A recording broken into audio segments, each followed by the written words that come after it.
Mga tol, tanong lang, gusto nyo bang mag-birthday wish muli itong si Cara David? Kung gusto nyo pong mag-birthday wish ito, partikular dito po kay Senator Rodante Marcoleta, type 1. Kung gusto nyo, type 2, wag naman. Bakit naman kasi wag naman mga tol? Medyo sensitibo po itong birthday wish ni Cara David. Kung babalikan po natin ang nakalipas na panahon, noong September 17, 2025, Onyx, tumigil. Nawawala ako dito sa aso ko. Every now and then, na magla-live ako, sumasabay po ito mga tol. Pasensya na kayo sa ingay, ano? Noong September 17, 2025, nag-birthday wish po ito o binalita po ng Inquirer.net ang birthday wish nitong si Cara David. Maraming salamat, Juanito Velasco, sa inyo pong super sticker. Ayon kay Cara David, ang kanyang kahilingan, and I quote, sana mamatay lahat ng kurakot sa Pilipinas. Uulitin ko po, ano? Ang birthday wish nito pong si Cara David, baka kasi nagkamali lang kayo ng pagsagot, mga tol, ha? Uulitin ko tanong, baka nagkamali lamang kayo ng pagsagot, ang birthday wish ni Cara David, sana mamatay lahat ng kurakot sa Pilipinas. Type 1, kung gusto nyo po itong ulitin ngayon ni Cara David, partikular para kay Senador Rodante Marcoleta. Type 2 kung wag naman. Ha? Sige nga, tingnan ko po ang inyong mga komento. Ang dami pong gusto, ano? Type 1? Oh, number 1? Kayo naman talaga, oh. Pero, ito po kasi kung bakit siya naging topic natin. Sabi ni Cara David yesterday, hindi kami bayaran. Yan ha. Ayon kay Cara David. Sa balita po ng Philippine Star, hindi kami bayaran ayon sa kanya. Broadcast journalist Cara David made a brief yet striking response to Senator Rodante Marcoleta, who called the media paid hacks on Thursday. Hindi kami bayaran, she wrote in a Facebook post. Marcoleta made the bayaran statement during the Blue Ribbon Committee hearing, pero bogus hearing yun ha, para sa kalinawan po ng lahat, that he and Senator Alan Cayetano led with 18 former Marines testifying that they allegedly served as bagmen and delivered luggage of cash in kickbacks from flood control projects to several lawmakers. Sabi kasi ni Marcoleta, mga tol, in particular, ito yun oh. Kayo pong participant sa media, na karamihan po sa inyo ay bayaran, sasabihin ko na po sa inyo ito, mayroon po bang nagsalita sa kanila? Uulitin ko lamang ha. Sabi ni Marcoleta, kayo pong participant sa media, na karamihan po sa inyo ay bayaran, sasabihin ko na po sa inyo ito, mayroon po bang nagsalita sa kanila? Tapos matapos pong umani ito ng samut-saring kritisismo, kumakambyo ito pong si Marcoleta. Sinasabi niyang, hindi ko naman nilalahat. Wala akong sinabing the entire media ay bayaran. Wala po akong sinabing ganoon. Maybe I had some frustration with PR.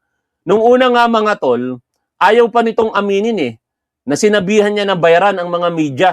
Pinapaulit niya pa, pinapaplay niya pa yung sinabi niya daw. No?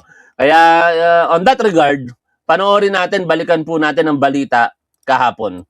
Tinawag ni Senador Rodante Marcoleta na bayaran ang karamihan sa media, bagay na pinalagan ng media na nagko-cover sa Senado. Umambyo kalaunan si Marcoleta at humingi ng dispensa. Nakatutok si Mark Salazar. Kayo pong mga participant sa media, nakaramihan po sa inyo ay bayaran. Tahasang inakusahan ni Senador Rodante Marcoleta ang mga miyembro ng media sa pagdinig ng paksyon ni Senator Alan Peter Cayetano kaugnay sa issue at kontrobersya ng flood control.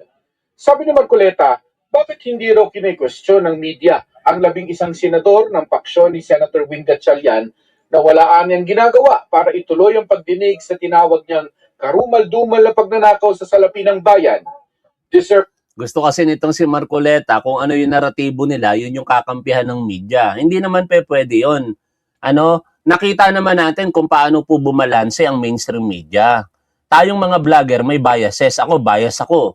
Criticize ko ang mga Duterte. Sinusuportahan ko ang gobyerno at ang ating Pangulo. And baligtad naman ng mga Duterte vloggers.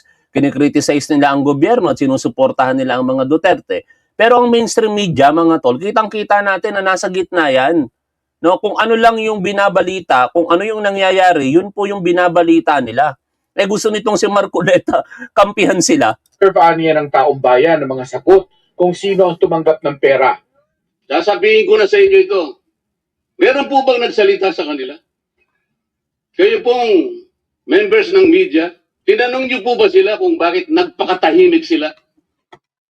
Halos 10 buwang singkad hindi sila kumibo. Kinundina ng Senate media ang pahayag na yan ni Marcoleta.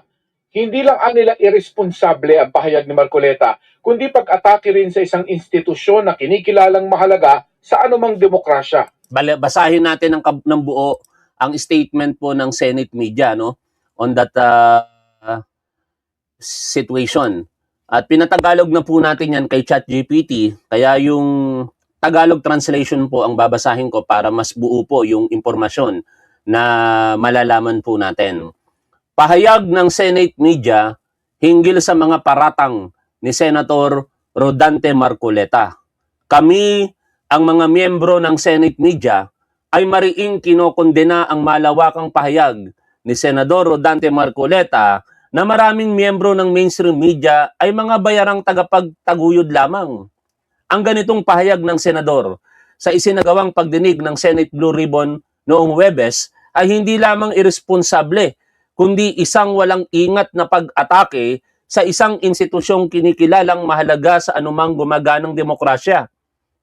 Hindi makatarungang siniraan ng pahayag ni Marcoleta ang mga mamamahayag na humaharap sa pananakot, panghaharas at maging sa panganib sa kanilang buhay upang magbigay ng impormasyon sa publiko at panagutin ang mga makapangyarihan. Sa panahong patuloy na pinahihina ng disinformasyon at matinding pagkakahati-hati sa politika ang pampublikong diskurso, nararapat na mas maging maingat at responsable ang mga opisyal ng gobyerno sa kanilang mga pahayag. Ang mga akusasyon ni Marcoleta laban sa media, kung walang sapat na ebidensya, ay sumisira sa tiwala ng publiko sa lehitimong pamamahayag at nag-aambag sa paglika ng kapaligirang mapanupil at mapanganib para sa mga mamamahayag na ginagawa lamang ang kanilang tungkulin. Ang tungkulin ng mga mamamahayag ay hindi ang magsilbi sa mga politiko, partido, pampolitika o mga magkakalabang paksyon sa walang katapusang labang politikal ng bansa. Ang tinatawag na ika-4 na sangay o fourth estate ay umiiral upang paglingkuran ang interes ng publiko. Tungkulin itong hanapin ang katotohanan, beripikahin ang impormasyon, usisain ang mga nasa kapangyarihan at iulat ang mga pangyayari ng walang kinikilingan o kinakatakutan.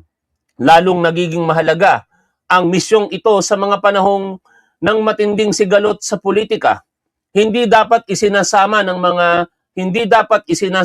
mga mamamahayag sa mga alitan, awayan o tunggalian sa kapangyarihan ng mga politiko. Ang media ay hindi sandata na maaaring gamitin ng isang kampo laban sa iba. At hindi rin dapat ratuhing casualty sa digmaang pampolitika. Ang pagtatangkang ilarawan ng media bilang may kinikilingan dahil lamang sa pag-uulat nito ng mga hindi komportableng katotohanan ay hindi makatarungan at mapanganib. Magagampanan lamang ng malayang pamamahayag ang tungkuling itinakda rito ng konstitusyon kung ito ay malayang makakakilos ng walang presyon, pagbabanta, pananakot o pamimilit ng politikal mula sa alinmang panig. Maging mula man sa mga nasa gobyerno, mga naghahangad ng kapangyarihan o mga nakikipaglaban upang manatili rito. Dapat manatiling malaya ang mga mamamahayag na iulat ang katotohanan saan man ito humantong. Makatarungan at maging kapakipakinabang sa isang demokratikong lipunan ang pagpuna sa media. Ngunit may malaking pagkakaiba ang makabuluhang kritisismo at ang walang habas na paninira sa isang buong propesyon. ang mga opisyal ng gobyerno gaya ni Marcoleta na gumagawa ng mabibigat na akusasyon laban sa mga mamamahayag ay may pananagutang maglahad ng ebidensya sa halip na umasa lamang sa mga mapanulsol na pahayag na nagpapahina sa mga demokratikong institusyon.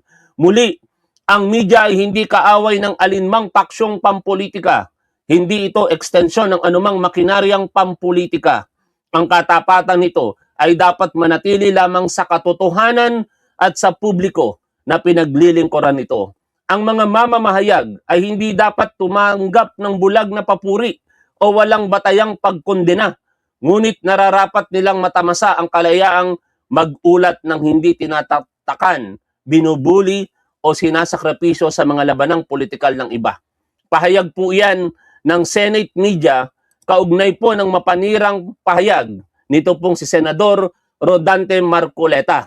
At ako'y naniniwala dito mga tol, no, na ang media dapat para lamang sa katotohanan at walang papanigan kung hindi katotohanan at paglilingkod sa publiko. Huwag po natin silang igaya sa aming mga vloggers na meron pong kinakampihan. Ang mainstream media, nandiyan po sila kung ano ang nangyari at dapat malaman po iyan ng publiko sa pamamagitan ng paghahatid po nila ng balita sa atin. Kaya Senador Rodante Marcoleta, mukhang nagkakamali ka ng mga paratang. Dapat kung nagsasalita ka ng mga bayaran, vloggers ang tukuyin mo. Either yung mga sumusuporta sa gobyerno o yung mga sumusuporta sa mga Duterte. Kasi totoo naman na may mga binabayaran talaga. Pero isa lang ang masasabi ko sa inyo at uulitin ko, hindi ako kasama sa mga bayaran. Ha? Ngayon, balik po tayo dito po sa balita. Ang pahayag ni Marcoleta, hindi rin nila makatarungan at paninira sa media workers na posibleng maharap sa pananakot at panggigipit at nalalagay sa panganibang buhay para magbigay ng impormasyon sa publiko at mapanagot ang nasa kapangyarihan. Ang paratang ni Marcoleta kung hindi suportado ng ebidensya ay nakasisira sa tiwala ng publiko sa lehitimong pamamahayag at lumilikha ng negatibong pagtingin sa media practitioners na nagtatrabaho lamang. Dagdag ng Senate media, hindi kailanman dapat idamay o gamitin ng mga mamamahayag sa tapatan, alitan o agawan ng kapangyarihan ng mga politiko. Hindi masama at mahalaga naman sa isang demokrasya ang pagpuna sa media coverage. Pero ibaan nila yung constructive criticism o pagbatikos para makatulong sa tahasang paninira sa mga mamamahayag. Hindi nila humihingi ang media ng papuri, pero hindi rin nila deserve ang walang batayang pagkondena. Ang nararapatan nila ay magkaroon ng media ng kalayaang magulat nang hindi binabansagan ng kung ano-ano, hindi binubuli at hindi isinasakripisyo sa labang politikal ng iba. Sa press conference kaninang hapon, nilinaw ni Marcoleta na hindi niya nilalahat ang media. Humingi rin siya ng sorry.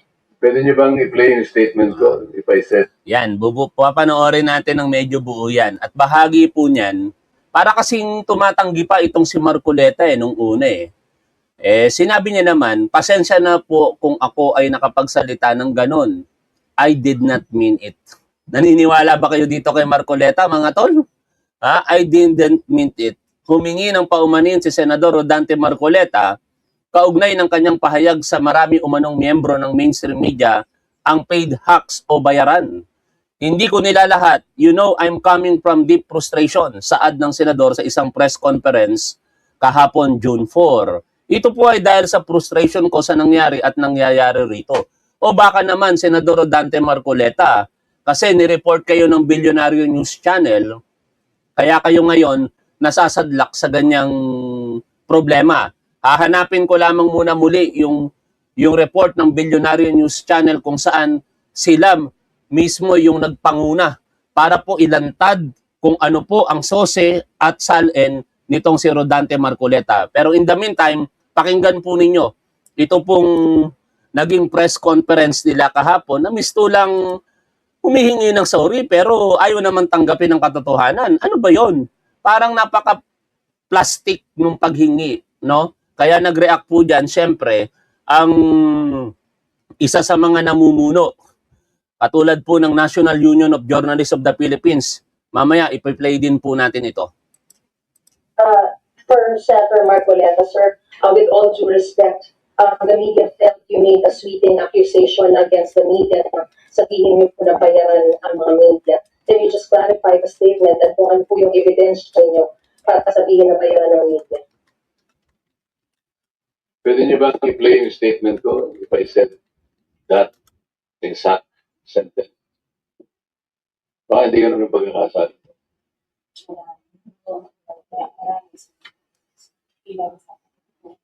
Siniretso ko ba, media? Ganun. Yan, di ba? Pero bago natin puntahan yan mga tol, balikan natin ito. Baka isa ito sa mga pinaguhugutan nitong si Rodante Marcoleta kung bakit galit na galit siya sa mainstream media. Kasi no other than the Billionaire News Channel ang nagsimula ng kanyang problema. Balikan po natin ang kontrobersiya na kinakaharap ngayon nito pong si Rodante Marcoleta na maaaring mauwi po sa kasong plunder sa korte, paglabag sa PD 46 at 3 counts of indirect bribery. Patuloy na hinihimayin ng Billionaire News Channel ang isinapublikong salin ng mga senador. Ang 2025 net worth ni Senador Rodante Marcoleta kapansin-pansing mas mababa sa kanyang ginasta sa pangangampanya noong midterm elections. Agad itong tinuna ng isang election watchdog. Narito ang exclusive agenda report ni Joash Malimba. Ilang linggo na nakalilipas mula nang maging sentro muli ng usapin ang pagsasapubliko ng Statements of Assets and Liabilities o SALN ng public officials. I think that that all departments should be able to should have the same transparency as we are setting in the office of the ombudsman, because everybody here, all the government officials have accountability issues. We have to be accountable for everything we do. So it's just right that people have access to it. Sa kasalukuyan, publicized na ang 2025 SALNs ng lahat ng senador, kabilang na si Senador Rodante Marcoleta. Ang kanyang declared net worth aabot sa 51.9 million pesos. Nakakuha rin ang Billionaire News Channel ng kopya ng Statement of Contributions and Expenditures o SOSE ng lahat ng mga senador na nanalo sa May midterm elections. Ayon sa SOSE ni Marcoleta, hindi siya tumanggap ng kahit na anong contributions, cash man o in-kind sa kanyang naging kampanya. Pero ang kanyang kabuuang gastos aabot sa 112 million pesos, mas mataas ng more than 100% kisa sa declared net worth niya. Ang pinakamalalaking gastos ng senador napunta sa kanyang TV political ads. Ang buong 112 million pesos na gastos na ito, idineklara niya sa COMELEC na galing lahat sa sariling bulsa. Red flag ito para sa convener ng Election Watch Group na kontradaya na si Danilo Araw. I find it a bit unusual that even if in-kind contributions would be expected, Marcoleta doesn't have any.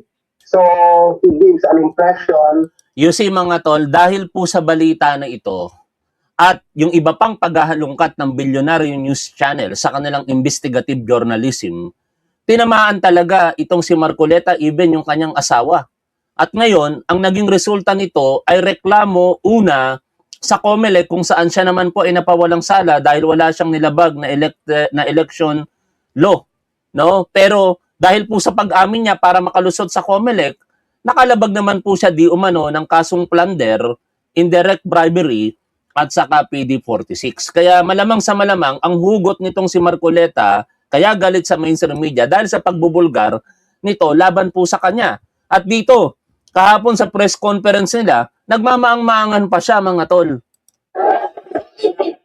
Gusto ko lang marinig muna para dami. Parinig ko.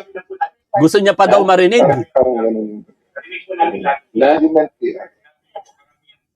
Oh yeah. Kasi sabi mo, media, parang lahat na eh. Hindi ko nila lahat. Kasi, you know, I'm coming from deep frustration. Ito na, umpisa ko na eh. I was using the example in the rally of the INC last July 13 yata, yung 2020. We. Pero maliwanag naman mga tol, ano, kung ano pinaguhugutan nito. Napakaraming pagkakataon na mainstream media ang nagbubulgar sa kanya at sa mga ginagawa niya. At syempre, nag-react po dyan ang National Union of Journalism of the Philippines na sinisira ni Senator Rodante Marcoleta ang kredibilidad ng mga mamamahayag sa publiko sa pamamagitan ng pagtawag sa media na bayaran. Panoorin, pakinggan po natin ang interview na ito, mga tol. Kausapin natin ang SecGen or Secretary General ng National Union of Journalists of the Philippines or NUJP, si Ma'am Ronaldine Olea, para malaman natin ang kanilang, unang-una ang kanilang reaksyon. Ma'am Ronaldine, how are you? Kumusta po kayo? Kumusta po kayo? Katulad po ninyo, nanggigil din ako kapag. Di ba, ma'am? Parang, di ka lang ganito. Oo, yun ang mahirap kapag ano. Yung kasi ang mahirap, sabi nga dito, no, kapag ka nagrarant sa harapan ng publiko, no? Tapos i-generalize mo yung isang population na sa mata ng publiko hindi dapat tinatawag na ganon. Kasi kahit sabihin natin for the sake of discussion or arguments na may ganon, marami naman talagang sitwasyon din na may mga nababayaran, no? Ako bilang dating pulis, ang daming mga maliliit na tabloid journalist ang alam ko na nababayaran. Pumupunta sa opisina ng boss ko before sa halagang, ako mismo nagbibigay, halagang 200, 300, masaya na sila. Pero yun naman ay parang love gift, which is bayaran pa rin ang datingan. Pero kung i-generalize mo, aba, doon ka talaga tatamaan. Ang pinakamabuti talaga, kung ikaw ay mag-expose, lalo't isa kang senador, pangalanan mo. Kung sino yung sinasabi mong bayaran. Hindi yung magsasabi ka lang na bayaran ang mga media, tapos wala na. Nung kinall out ka, hihingi ka ng paumanhin. Tapos sabi nga dito nitong babae, mukhang hindi naman sincero. Tuloy natin ang pakikinig. Pag nagrarante, nagmo-monologue, ano po, pero humingi na, cutting to the chase, ano po, pwede na po ba yan na humingi naman siya ng patawad after or nag-apologize naman daw? Siyempre po, una, positibo naman yun na nag-apologize siya ng Sir Peter, Miss Rica. Pero yung apology niya, may karugtong. Ang nakalagay, parang dinidefend niya pa rin yung remarks niya. Sabi niya, it is out of his frustration. Oh. So, frustrated daw siya sa court. Ay nako, Senador Rodante Marcoleta, kayo dapat nagsasabi ng bayaran ng media, dapat kayo ang magpapatunay. Katulad ng sinabi ko sa inyo kanina, ibang-iba yung sitwasyon sa tama naman kung may nagbibigay ng tip. Ako, personal experience ko, maikwento ko lamang sa inyo. Hindi ko nababanggitin kung anong station, pero hindi siya ganun kasikat na mainstream media. May dalawang reporter doon ang nag-cover ng testimonial dinner ko noong May 2007. Ito po yung panahon na nag-top 1 si top 1 sa board examination at nakatanggap ako ng 1 milyong piso.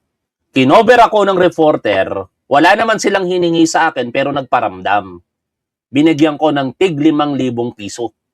Hindi ko nababanggitin kung anong istasyon, kung anong pangalan ng mga reporter. Pero iba ang sitwasyon pagka sinasabi mong bayaran ang media. Napaka-general po nito. Ibig sabihin, bayaran ng ABS-CBN, bayaran ng GMA News, bayaran ng TV5, bayaran ang Net25, bayaran ng SMNI. Tapos nung kinaklarify sa'yo, sasabihin mo, hindi mo naman nilalahat. Sino yung bayaran? Malapit ka sa Net25, nandoon ka nagwo-work. Meron kang programa. Di ibig sabihin sila hindi bayaran. Malapit ka sa SMNI, kasi malapit sa mga Duterte ito. Ibig sabihin, sila hindi bayaran. How about GMA? How about ABS-CBN na pinasara mo? Bayaran sila, Senador Rodante Marcoleta. Coverage ng media. Which is parang it's hindi siya totoong apology. 'Di ba? Kasi kung talagang alam mong mali ka, dapat wala nang karugtong yun. Nagkamali ako. Tama. Pasensya na. 'Di ba? Tama. 'Di ba? Oo. Pero may karugtong pa frustrated siya. So parang ano ba talaga? sinisisi niyo yung media sa pag-cover sa Senate. Hindi naman tayo ang may kagagawa ng gulo nila Tama. to begin with. O, ulitin nga natin mga tol, balikan nga lang natin yon. Pasensya na kayo. Ulitin lang natin yung press conference nila kahapon, ano? No? Ito. Tuloy natin ito. 25. It was a 2 million crowd gathered in Luneta. Rally ng INC yun. And I am one of the 4 speakers.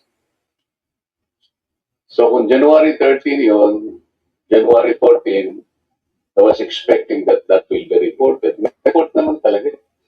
Ang banner, 2 million crowd gathered in Luneta.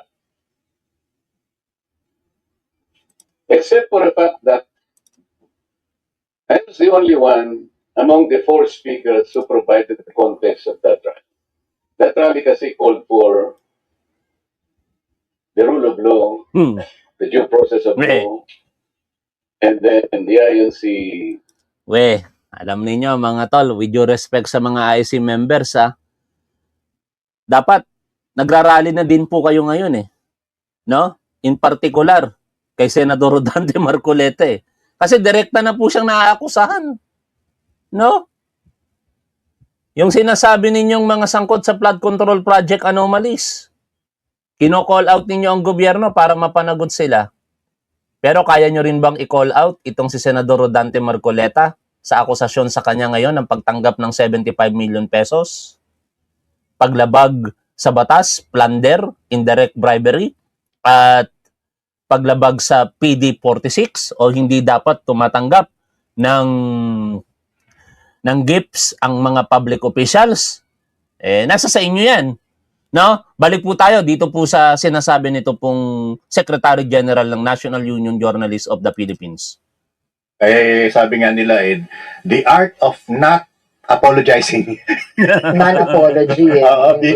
Bitin na bitin So, kung ganun po ang nangyari, at ito hindi naman siguro una to ang problema nga lang kasi, it can be very subjective, di ba, Ma'am Ronaldine, na kapag nakikinig ka, lalo na ngayon, ang dami-daming mga media-medyahan sa online, siguro nako-confuse din siya. Ano ba talaga yung... Basta ako, di ako guilty dyan. Lagi ko nga sinasabi sa inyo, mga tol, tayo po ay hindi nagbabalita rito. Tayo po ay nagre-react sa balita. Magkaiba po yung dalawa. Pag ang mga pinapanood nyo pong vlogger ay hindi naman po journalist at feeling journalist, mag-isip-isip na po kayo. No? In fact, marami nga po akong mga impormasyon na nare-receive. Hindi ko binabalita sa inyo hanggat hindi lumalabas sa mainstream media. Kasi ayaw kong isipin ng tao na tagapagbalita ako dito. Ang gusto ko pong malaman ninyo, at lagi natin sinasabi, nagre-react po tayo sa balita. Nagpapaliwanag po tayo kung ano ang mga balita. Kasi from time to time, kinakailangan linawin ng mga balita. Maraming pagkakataon na sasabihin lamang sa balita, ganito ang kaso. Kaya kailangan natin ipaliwanag. Marami sa mga pagkakataon, ganito ang ginawa ayon sa balita. Kaya kailangan po natin bigyan ng analysis at komentaryo. Uulitin ko muli, mag-ingat kayo sa mga vlogger na tinatawag nilang nagmimidya-midyahan. Saka yung mga nagsasabing, huwag kayong manonood sa mainstream media. Sa mga vlogger lang kayong manood, mag-ingat po kayo doon. Sinungaling po yun. Kasi yung mismong vlogger, kami, nanonood po kami sa mainstream media. Tapos, hindi mo papayagan yung mga manonood mong manood ng mainstream media. Ang sinasabi ko nga lagi sa inyo, palagi kayong manood ng mainstream media, palagi kayong magbasa, manood ng balita, makinig ng balita, para hindi lamang kayo umaasa sa mga sinasabi ng mga vlogger, kung hindi na pagbabangga-bangga nyo kung ano talaga ang katotohanan. Nandito ang mga vlogger katulad ko para magpaliwanag, hindi para maghatid ng balita. Mga tinatawag niyang media, is it the legacy media or The vloggers, bloggers, yung mga, social media. yung mga nasa social media or digital media? Baka nako-confuse din siya. Anong palagay niyo? Una po, Len na lang itawag niyo ako ng Ma'am Ronaldine. Sige po, Miss Lena. Nako-confuse siya, pero ano naman parang malinaw naman. Kita naman niya sino yung araw-araw na pumupunta sa Senado na nagko-cover ng mga kasamahan natin, di ba? So, kung meron siyang confusion, hindi natin problema yun. may accreditation process din sa Senate, di ba? Dun sa Senate Pit. So, kilala niya yung mga nagko-cover na mga kasamahan natin. Kaya hindi niya dapat maging excuse na confused siya or ipagkamali na ang journalist na nagko-cover sa Senate, kapareho ng mga vloggers o ng mga tinatawag nating nasa social media or nagla-live stream na walang media outfit. So, at ang magsukatan naman nun ay kung paano yung reportage ng journalist, no? At makikita natin yung kaibahan ng reportage ng journalist kasi meron tayong verification process, kinukuha natin ang statements, no, ng mga dapat nating tanungin ng mga tao, sino man yan, no? Kung hindi natin tinitignan kung kampo ba to ni ganito or kampo to ni ganyan. Diba? Kaya napaka-unfair, no, na ilalagay nila tayo sa isang sitwasyon na para bang tayo yung may kasalanan ng kaguluhan nila dyan sa loob ng Senado. Tama, di ba? Senador Rodante Marcoleta. Walang kasalanan ang media sa mga nangyayaring kaguluhan dyan sa Senado. In fact, kayo nga ang may kasalanan dyan. Kayong mga senador, lahat kayo. Hindi lamang kayong minority ngayon. Lahat ng mga senador may kasalanan dyan. Pero at least itong majority ngayon, sinusubukan na nilang ituwid. And I do not know kung maibabalik pa ang tiwala ng taong bayan sa Senado sa ngayon. Pero siguro, in the long run, baka kung patuloy nilang gagawin ang tama at dapat diyan po sa Senado. Muli, tatanungin ko kayo mga tol, gusto nyo bang tuparin o gusto nyo bang muling mag-birthday wish itong si Karen Davila sa kanyang kaarawan? Mahirap, no? Nakamamatay ang birthday wish ni Karen Davila. I-comment nyo po ang inyong saloobin kung gusto nyo pong mag-birthday wish ulit ito, particular kay Rodante Marcoleta. Maraming salamat. Lagi po nating tandaan kung ano ang tama at dapat, doon po tayo. Keep safe. See you always. Bye for now, mga tol.